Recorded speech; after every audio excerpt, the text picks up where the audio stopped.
desfaz o L, e desfaz o L mesmo. Aqui é onde o bicho pega, é onde a gente tem que falar com seriedade, porque o que aconteceu também nessa semana? O relator do arcabouço fiscal apresenta o seu parecer à Lira, né? Presidente da Câmara, e tudo deve ser posto em votação. Então, o Cláudio Cajado, que é do PP da Bahia, ele conseguiu pegar o projeto do Fernando Haddad, do arcabouço fiscal, que já era ruim, e ele acaba piorando e muito o projeto. Piorando e muito o projeto. A gente tem que entender o seguinte, esse projeto do Haddad, gente, é um projeto que, se aprovado nos moldes que o Haddad enviou, é um projeto que achata o PIB nacional, reduz o produto nacional. Porque a partir do momento que ele está propondo retirar 10 da economia em tributos e só reinvestir 7, ele já está diminuindo, tá, o produto nacional. Então é uma regra altamente restritiva, uma regra muito ruim. É uma regra procíclica nos casos de crise internacional, ou seja, que impede o Brasil de realizar investimento público quando o Brasil mais precisa. É uma regra que, fora da crise internacional, achata o crescimento porque limita o aumento do investimento público a 2,5%. É uma regra que acaba com o crescimento dos recursos para a saúde e educação, porque coloca dentro do arcabouço, também limitado a 70% do crescimento das receitas, o crescimento do investimento nas áreas da saúde e da educação. Então, uma regra muito ruim. Venho falando dos problemas do arcabouço fiscal desde o primeiro dia que ele foi apresentado. E eu chamei a atenção para um ponto. Entre a apresentação para a imprensa e a apresentação no Congresso, nós tivemos algumas alterações substanciais no projeto. Por exemplo, na regra que foi apresentada ao Congresso, que ainda não era boa, se tinha ali muitas melhorias. Por exemplo, o fundo para o piso da enfermagem, o Fundeb, os investimentos nas estatais, entre outras coisas. Esses investimentos estavam fora da regra do teto de gastos. Isso era um avanço importante, porque nós temos uma regra altamente restritiva. Então, se você tira Fundeb, você tira piso da enfermagem, você tira investimento nas estatais, você já consegue abrir margem para que haja investimento a despeito da regra altamente limitadora imposta pelo arcabouço do Haddad. Acontece que o relator Cláudio Cajado, nesta semana, apresentou uma regra altamente mais restritiva ainda. Porque, por exemplo, há uma mudança nos parâmetros, segundo o que apresentou o relator. No caso agora, o gasto ele já é fixo, cabendo ao governo democraticamente eleito apenas ajustar a meta de superávit primário. Isso é um retrocesso em relação à já ruim regra apresentada pelo Haddad, onde tanto o gasto quanto meta de primário poderiam ser determinadas pelo próprio governo eleito. Então é mais uma tentativa de manter no piloto automático a nossa economia. Vamos lembrar que o teto de gastos, lei de responsabilidade fiscal, regra de ouro, enfim, todo esse arcabouço da nossa política monetária tem um intuito de colocar a nossa política fiscal e monetária num piloto automático para que, independente do governo eleito, as regras econômicas não mudem. O objetivo dessas regras é esse, é cercear a democracia. É um presente da nossa democracia. Mas a coisa vai piorando. Por exemplo, o relator ainda impõe punições mais duras para caso de não cumprimento das metas autoimpostas de superávit primário. Então, na prática, o que o relator Cláudio Cajado está incluindo na regra do arcabouço fiscal é a reforma administrativa, gente. Lembram lá dela que foi rechaçada pela classe trabalhadora, pela nossa luta política? Pois bem, é isso que vai acontecer, porque se houver uma crise internacional, a despesa, o investimento, no caso, já vai ter sido dada, porque vai ser fixada. Portanto, cumprir ou descumprir meta de superávit primário vai depender da arrecadação. Então vamos pensar, crise internacional. O Brasil não tem nada a ver com a história. Rebaixa a nossa arrecadação, nós não batemos a meta. O que acontece? No primeiro ano não podem ser criados novos cargos, nem mesmo pode ser ajustado nem mesmo pode ser ajustado aqueles reajustes já previstos em lei. Ou seja, você já achata o funcionalismo público. Então veja, pela regra do Haddad, quando o governo não consegue bater a meta de superávit primário, aquele retorno dos tributos para a sociedade cai dos 70%, que já era ruim, e passa a 50%. Ou seja, a regra passa a ser pró-cíclica. Você está num ciclo de crise, em vez do governo entrar gastando para tirar da crise, o que você tem? Você tem uma regra que faz o governo gastar menos para manter o país na crise. E se a regra funcionar e o país se mantiver na crise por mais um ano, pelo o que acrescentou o relator, depois do segundo ano de não cumprimento da meta de primário, nós vamos ser proibidos de fazer concurso público. E não se poderá fazer nem mesmo reposição salarial do funcionalismo. Ou seja, os caras criam uma regra que penaliza os brasileiros. Penaliza o serviço público. Gente, vou dar um exemplo. INSS. O INSS está passando por um problema gravíssimo de atraso, de dificuldade de conceder benefícios. Imagina na ponta aqui, aquela pessoa que teve um problema, teve uma invalidez, está precisando receber seu benefício. O INSS não consegue entregar isso em tempo hábil para as pessoas por um motivo muito simples. Falta pessoal no INSS. E por essa regra, vai faltar ainda mais. Então, o que o relator está incluindo na regra do Haddad é algo tão cruel que, no momento de crise, quem vai pagar a conta de uma crise que pode ser simplesmente internacional é o funcionalismo público. Esses que vão pagar. E a coisa vai pior. Vai daí para pior, porque, por exemplo, dentro dessas punições acrescentadas pela relatoria, também temos a inclusão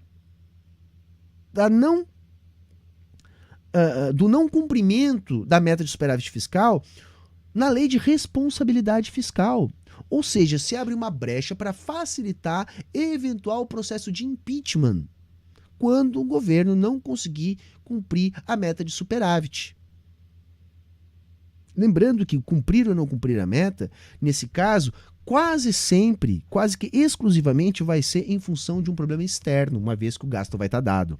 O gasto é fixo. O ajuste é sempre na arrecadação, que só diminui quando tem crise internacional, senão não tem redução de arrecadação. Outra coisa, tem os tais contingenciamentos bimestrais, que o Cláudio Cajado também incluiu. Então vamos supor o seguinte, tem uma crise. Essa crise está derrubando a arrecadação. O que o governo deveria fazer? Investir.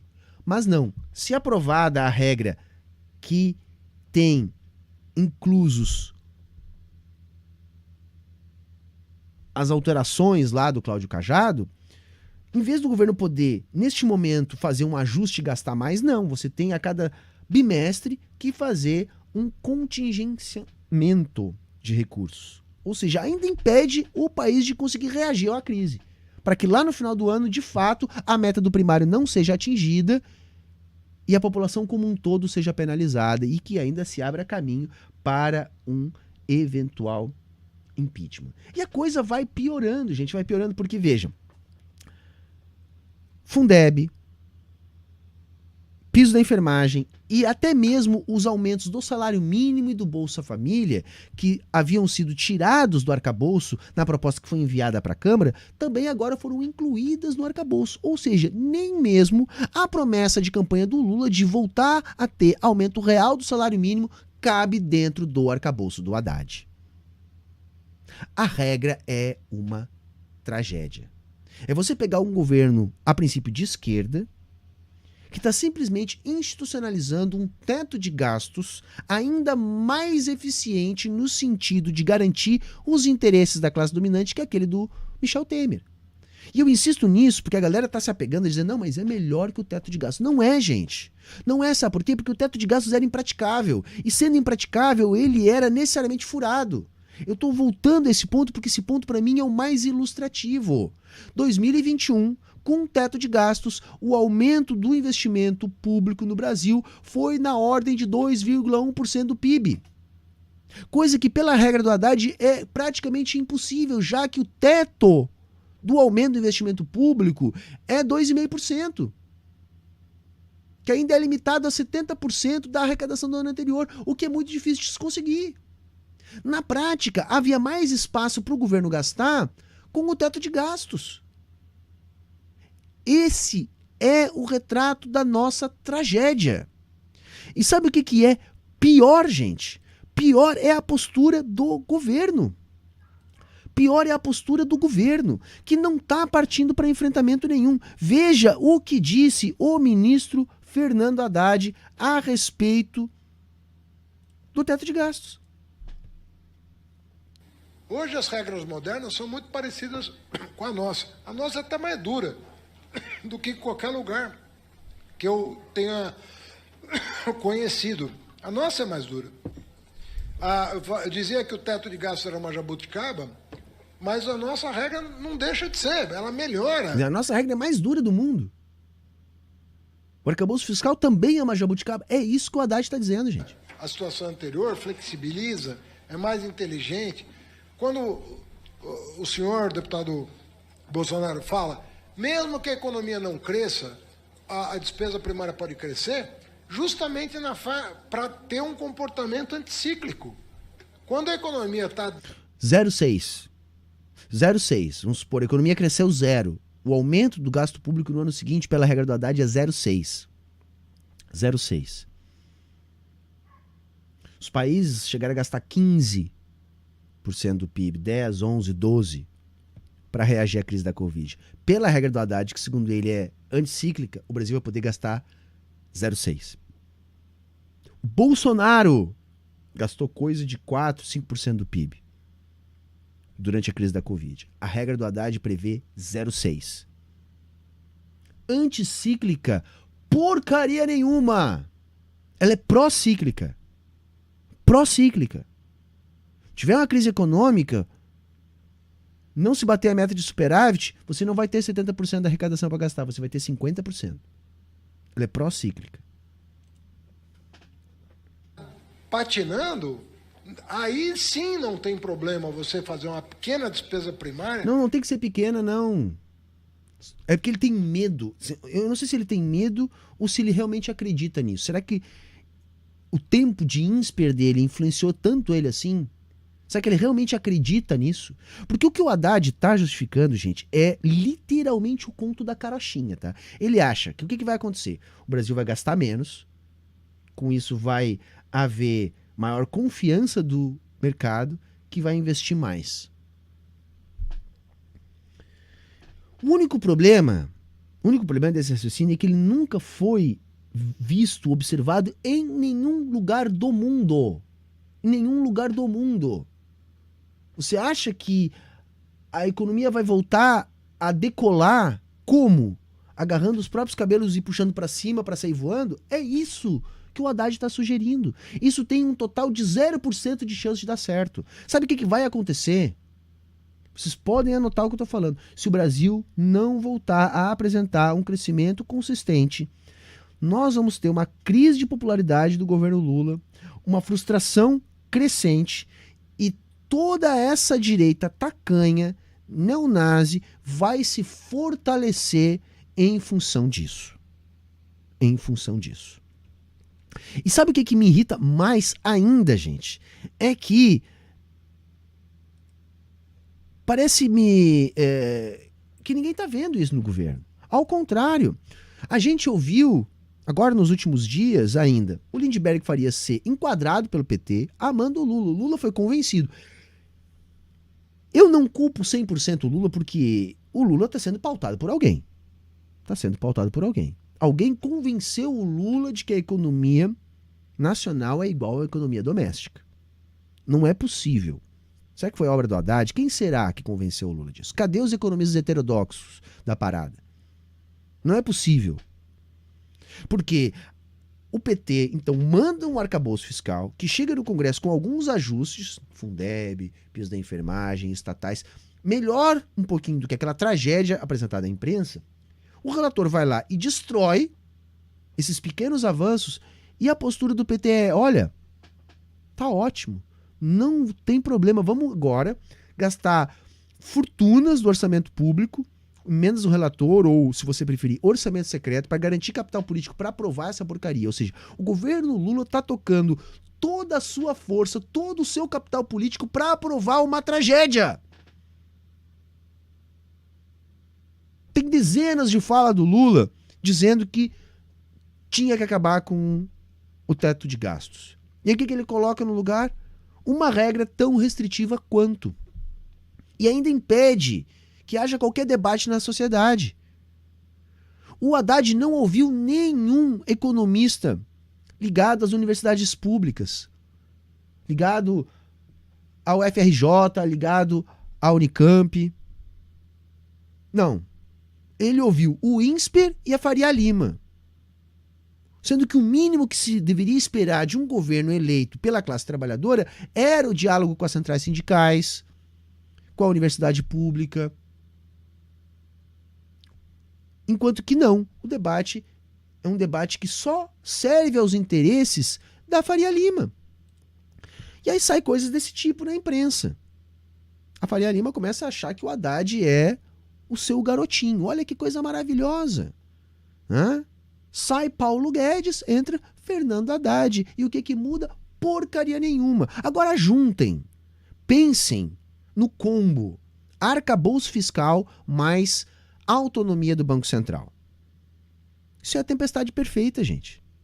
Você tem um arcabouço fiscal que simplesmente estrangula a economia e condena o Brasil à miséria para sempre, associado a um Banco Central diretamente a serviço da banca, a serviço da Faria Lima.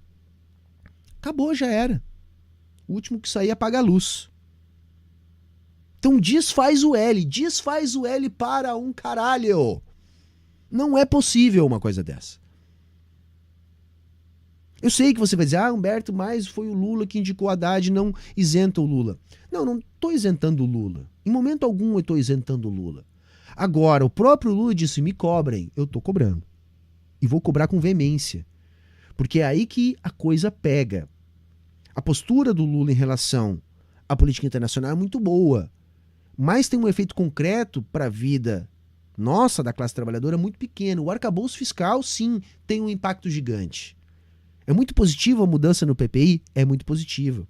É muito positiva a equipe que está no BNDES? É muito positiva. Mas, por exemplo, esse arcabouço fiscal, agora piorado pelo Cláudio Cajado, ainda tira a liberdade que o BNDES teria naquele arcabouço que foi enviado para a Câmara, que colocava o BNDES junto com as estatais, podendo ter mais liberdade para investimento. Agora não. Até mesmo o BNDES está sendo também sacrificado pela proposta piorada pelo Cláudio Cajado, que o Haddad está dizendo que está ok, que o Lula não quer que mexa e que toda a máquina pública, todo o orçamento secreto está sendo mobilizado para garantir capital político para o governo aprovar uma tragédia. Aí se você vai vir aqui dizer, Humberto, parece que tu não sabe que a Câmara dos Deputados é reacionária. Você acha que eu não sei, cara pálida? É claro que eu sei. Mas cadê um mínimo de ousadia? Tem muitas formas de fazer essa disputa política, gente. Chama a rede nacional, bota o povo na jogada, bota as centrais sindicais na jogada.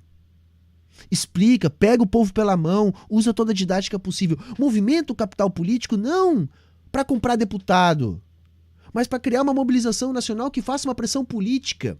E veja, eu não estou nem pedindo uma regra boa, com meta de emprego, com meta de crescimento, que é a regra que eu imagino que poderia ser construída. Não, eu estou só falando em um pouquinho mais de ousadia para dar liberdade para o país sair da crise, para não nos amarrar pro resto da vida. É essa covardia que acaba jogando a classe trabalhadora no colo do fascismo. A classe trabalhadora se desilude da política burguesa, se desilude da política formal, se desilude dos partidos tradicionais de esquerda. Aí quando vê um abobado gritando impropérios, se colocando contra tudo que está aí, que é justamente a quintessência do fascismo, aí as pessoas ficam, por que será que a classe trabalhadora está assim, está embarcando nessa? A austeridade fiscal é a antessala do fascismo. E o Lula está subscrevendo essa tese do Haddad, que é o mais tucano dos petistas. Sempre foi e agora parece estar tentando cavar uma vaguinha no coração dos Faria Limers.